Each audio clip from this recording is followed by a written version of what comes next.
Greetings, fellow listeners. Come with me as we turn another page in the tome of daily horror. Today's tale is a cautionary one. Heed the warning as you approach the Halloween candy bowl. Here's Please Take One as part of 365 horror shorts.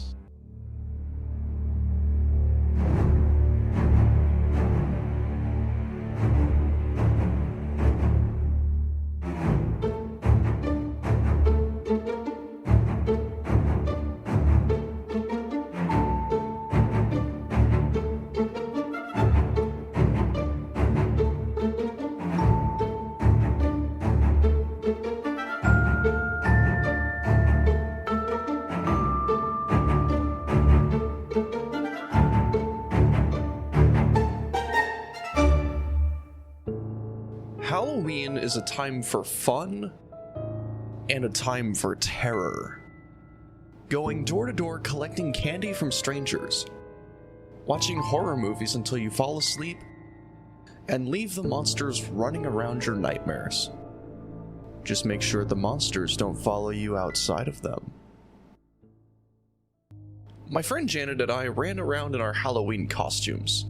I was dressed as a zombie and she was dressed as a bride of Frankenstein. We made a terrifying duo as we ran from door to door and collected candy. Our bags were about half full, but we were having too much fun to call it quits. That was until we came across one house. The porch was covered in jack-o'-lanterns and a big fake spiderweb. I loved the aesthetic, and she loved the lights. We saw the bowl of candy sitting on the bench just outside the door. There was a handwritten sign above it, and it said, "Please take one." Janet and I rolled our eyes and we reached for the bowl, each grabbing a handful of candy before leaving and going to the next house. As we left the porch, I could swear I saw something moving out of the corner of my eye, but when I looked back toward the house, it was gone. Later on that night, Janet and I were sitting in the living room, the lights dimmed. We were watching some scary movies while our parents were asleep. We had our candy sprawled on the floor and devoured them until our stomachs hurt. I had traded her my candy bars for the fruity ones. I'd never been a fan of chocolate. But as we watched horror movies and joked around with each other, we heard the sound of glass shattering behind us. We jerked our heads toward the kitchen, letting out a scream of terror as we did. We were frozen in fear. Someone or something had just broken in, I thought. We gotta find out for sure, though. I half expected my parents to come running down the stairs, but we heard nothing from them. We were on our own.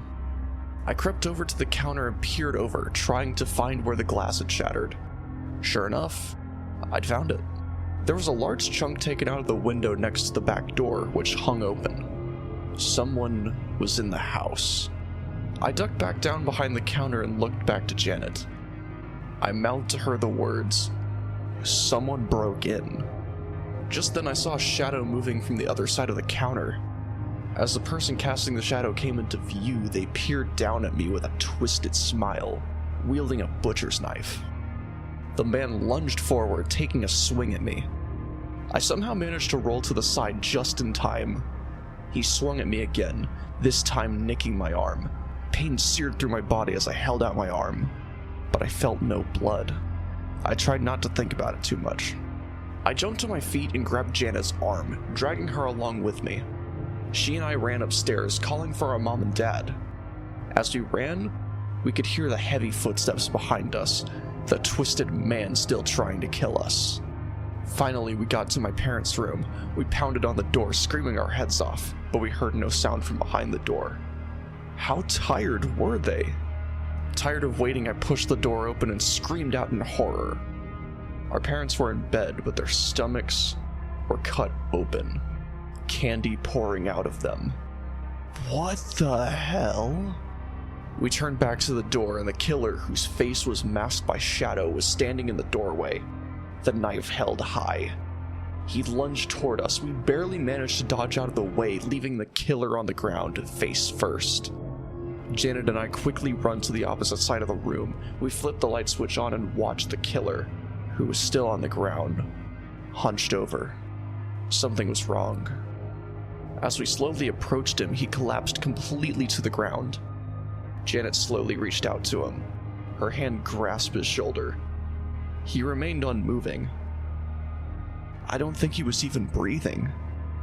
What was going on? Janet turned him over and the killer looked up at us from laying flat on his back. He was dead.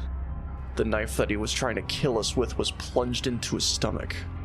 I was surprised there was no blood seeping out like you'd expect, making me question if he was actually dead.